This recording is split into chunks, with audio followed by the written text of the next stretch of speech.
Good evening. I'm Paul Sloat with Green Drake Partners, and your money matters.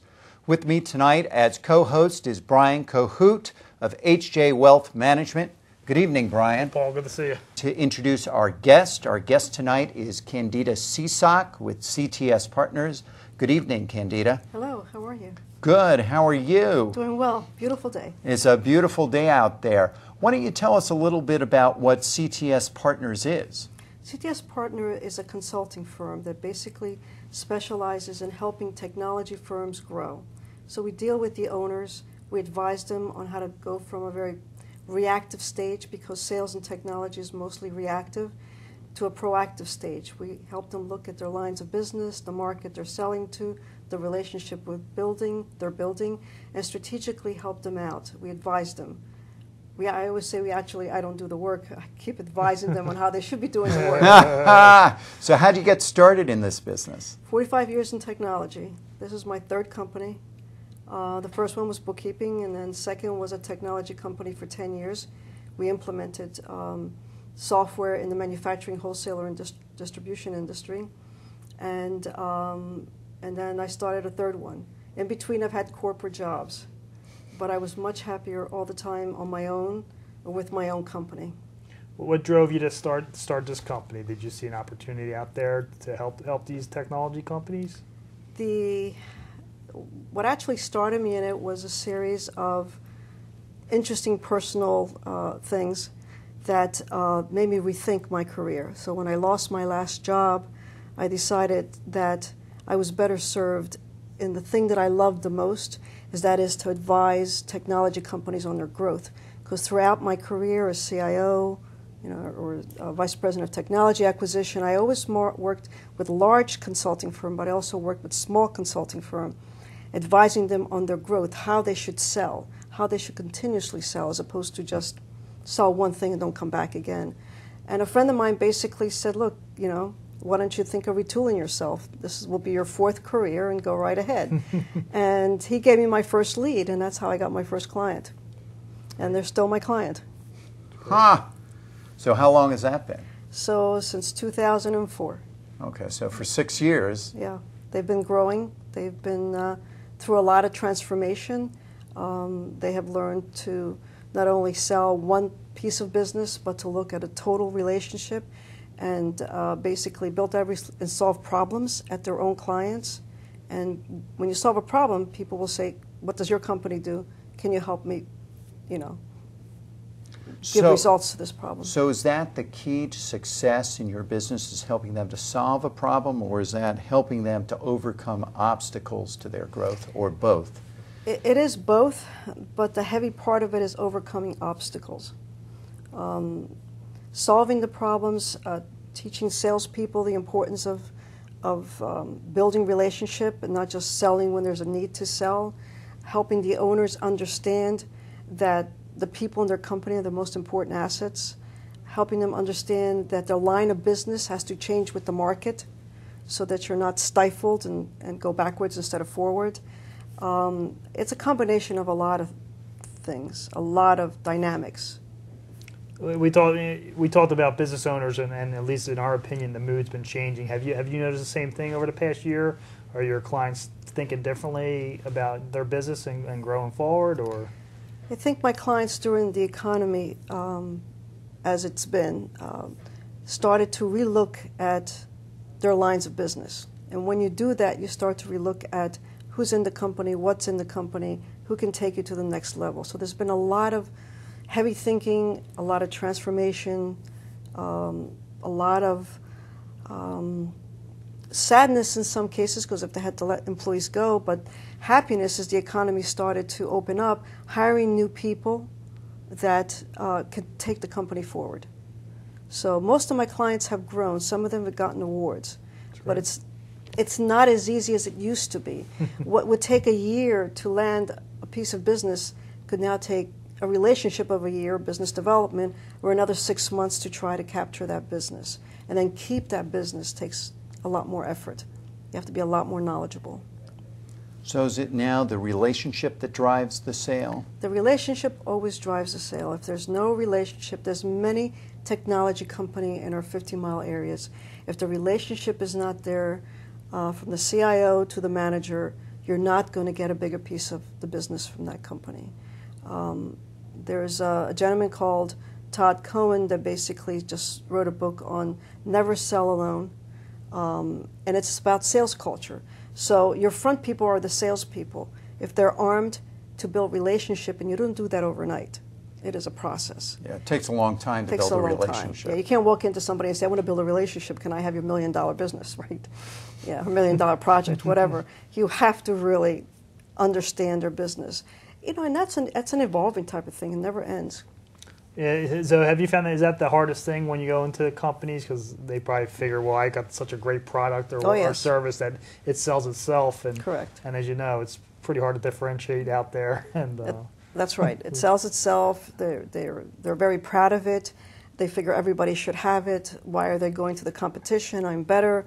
All those things go through the owner's mind as they're trying to grow their companies. The one thing that I found with the companies, especially my oldest client and my second oldest client and my third oldest client, is that basically they have a tough time letting go of employees that need to transform themselves and they don't belong in that company anymore, which then destroys the employee. So it's better to help them mold. And I have clients helping their employees find companies to work for when it doesn't suit that company anymore, for whatever reasons. They've outgrown the company or the company has outgrown them. But I found that that is the hardest lesson for business owners because they get attached to the first group of people that help them build the company. But sometimes they're not the one that take you to the second level. Yeah, that's a great point because I see that with my clients. And also they feel like they can push their will on a client. Oh, yes. And the employee like, well, you're going to learn these things. And like you said, some are just not built to do certain things. And when it comes to technical people, they're their own experts. They don't want to go from learning this particular tool to another tool if they feel they're good at that. They want to keep retooling that tool and sell that expertise. Right. And if your company's not doing that anymore, it's very hard. It's not fair to the person. I don't want to go from being a technologist or where I am today, even when I was CIO, to a CPA. So you couldn't retool me to become a CPA, right? That's right. They tried. I worked for Deloitte. They tried. It didn't work. I mean, but I think all of us have seen that where employees just can't change as the business changes, correct. And then you have to let them go, and hopefully you can help them find something else. Correct. So you're not just firing them, That's right. but effectively, if they can't grow with the business, then they need to be correct. Replaced. Right. And that's the best of both worlds when they do that. So what advice, I mean, obviously you have a diverse client group. What stands out, the ones that you come in and say, I know these are successful, and the ones that are, oh my God, they got some work to do. Is there any kind of defining factors? I look at several things. One of them, do the owners have a good sense of humor? If they do not, I don't survive as their consultant. Because there's so many things they have to do, right? They have to give up the 7 hats they wear and maybe hire people that wear some of those hats. They have to fire a client because a bad client will take you down, and a bad client for you could be a good client for somebody else. So if they don't have a good sense of humor, it's hard, you know. Integrity and honesty. I look for that. I studied that. It takes me about a year to take a client on. I do a lot of research and a lot of talking to people. Because I'm very well connected, it becomes easier and easier to do that. How they treat their employee is the third part. Anything negative on how they treat their employee will, if it's not there when I start because they treat them well and then they decide not to treat their employee, I leave. So there are the 3 factors I look at. Cash flow is important. Risk management is important because you don't have to take risks, you don't grow. But if you have the 4 elements at the beginning, you can either learn the other things well, and if you have a sense of humor, you're going to even do them much better. Yeah, yeah, because managing all those different things is important. Yes. And the cash flow, I know that in our business, we always leave a wide moat between our expenses and cash flow because it's so volatile over time. Yes. So we never have a problem. And cash flow is good, but if you don't take a risk, I always say make a business decision first. Apply the money you need to take that risk, that calculated risk. which most business owners have good gut feeling. They just have to apply the mathematics that goes with that gut. Then go do it. Because if you stay on the fence, you're going to fall the wrong way. So take the risk and go. But make sure your cash flow is good, your people are good, and you're growing with a purpose. So do your companies typically grow, let's say, 25, 30% or more per year? Or are they much slower growing companies, or is it a mix of your clients? It's a mix. I've had one company spring up 50%, another one went down 25, and then went back up to 10, because it's that kind of market. Right. I had one client close a whole line of business, and I had one client go under. Slowly, you know. But surely. But he's springing up somewhere else, so he's learned he has learned his lesson on how to run a company. So you see all kinds of things. That's what I enjoy the most. There's different kinds of dynamics. It's not doing the same thing day in and day out. Sure. What do your customers expect when they bring you on? Is it mainly to grow their company? Is that why they're bringing you on board? They expect advice from me because most of them are 20 years younger than I am. You know, when you pass a certain age, that's okay because people hire you for that. You have wisdom. That's right. Experience and wisdom. So they expect that. They expect honest answers, whether they're good answers or whether they're answers that might be negative for them because I don't wish they should do something because it's going to hurt the company.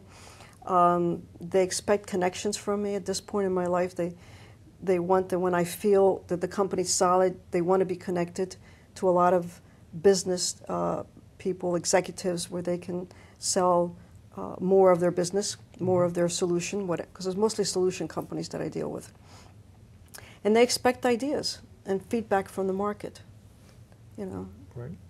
And is the feedback from the market something that you can really bring to the table that they're not focused on? Yes, I can do that. I don't, I have learned to listen well. I've learned to listen to their customers well and feed them back information. Because of the organization I belong to, GPSEG, I meet a lot of people so I can gather information and bring it back to them. Unfortunately, we are out of time. But I want to thank you, Candida, for all that you've shared with us tonight. And I want to thank everyone for being with us tonight. And your money matters.